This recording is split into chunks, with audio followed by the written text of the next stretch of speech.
Welcome to our Teaching for Success Parent Engagement Series podcast that equip parents and educators to raise grounded, empowered, and thoughtful young people. I'm your host, Rosa Kemirembe, and today we're diving into a topic many parents avoid, but one that's absolutely necessary: how to have the hard, honest conversations about growing up, social behavior, and staying safe, from preteens to young adults. If you're a parent or caregiver, you've probably had moments of hesitation, wondering, is my child old enough to hear this? Will they even listen? Or maybe, how do I say it without scaring them off?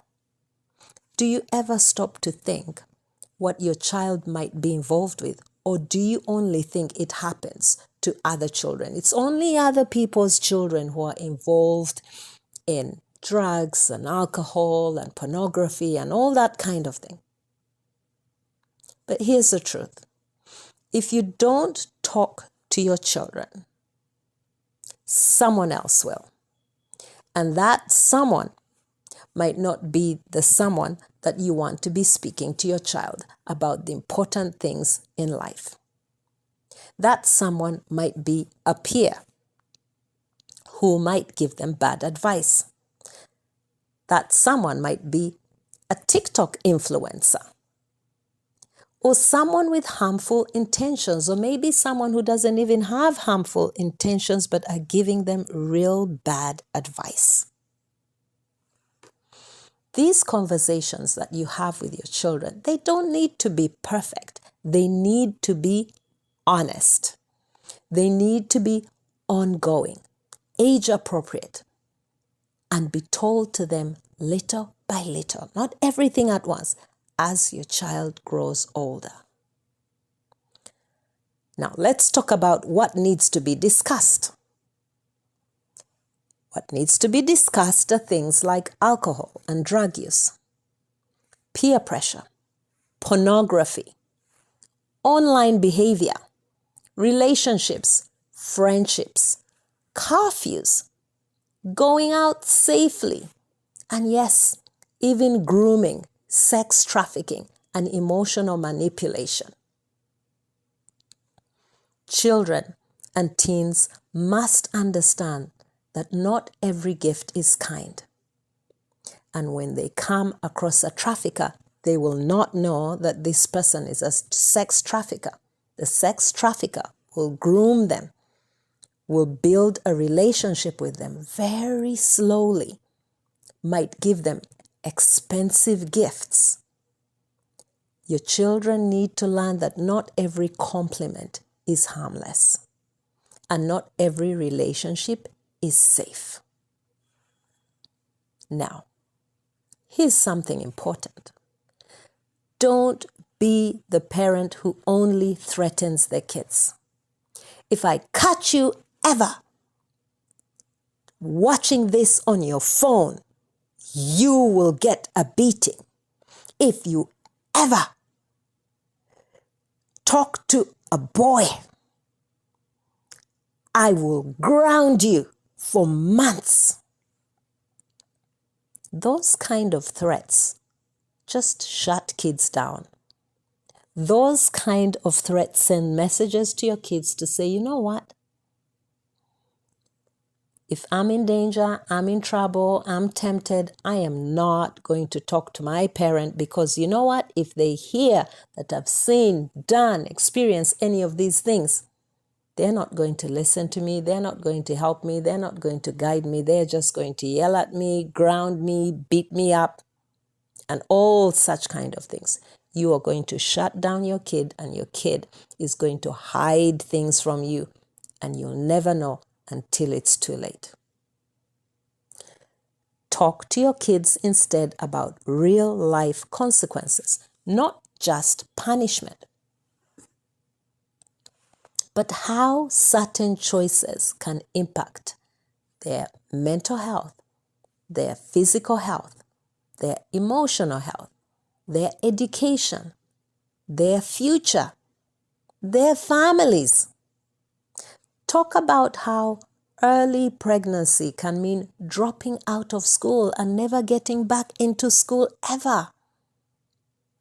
How substance abuse can derail their dreams and cause them to grow up to be addicts and impact their health negatively, not just their physical health, but their mental health. How one decision, just one, can leave lasting marks that last for life, that they can't change. It can impact their self-esteem, reputation, and opportunities.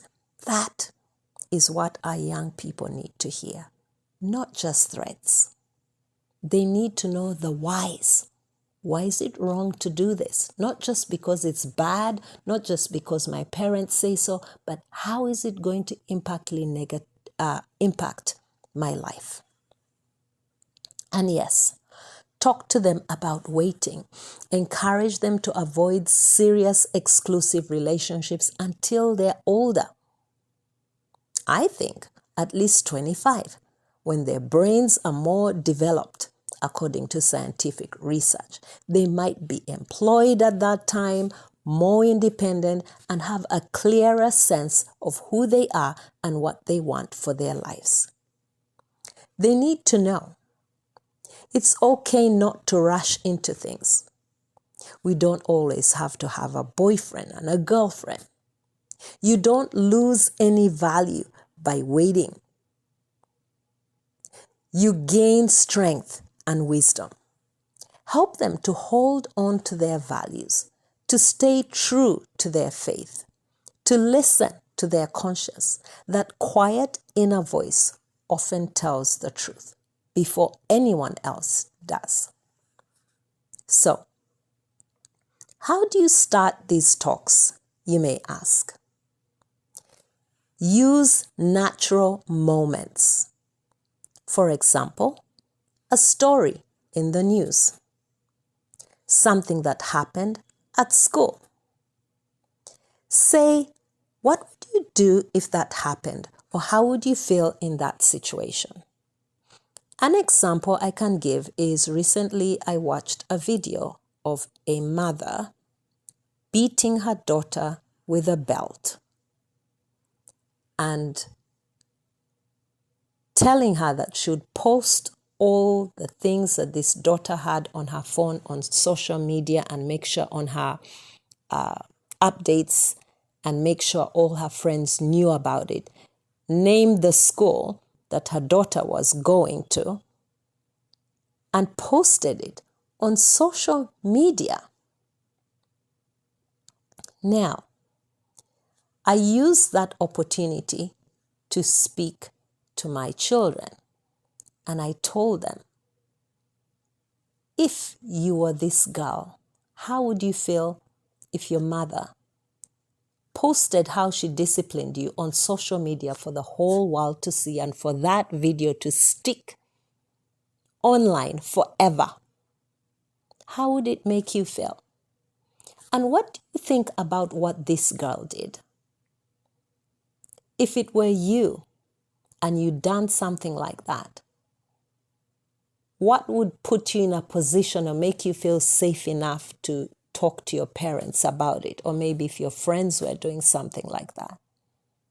So for me, that video was a natural moment and an important moment and a teachable moment for my children to bring up certain situations. And in this case, it was children watching or young people watching pornography. Right? I didn't out of the blue just come out and sit them down and start talking to them, but let's look out for those teachable moments. Keep it relaxed. Avoid making it a lecture. Be curious about their thoughts and not controlling. And please, share your own stories with them.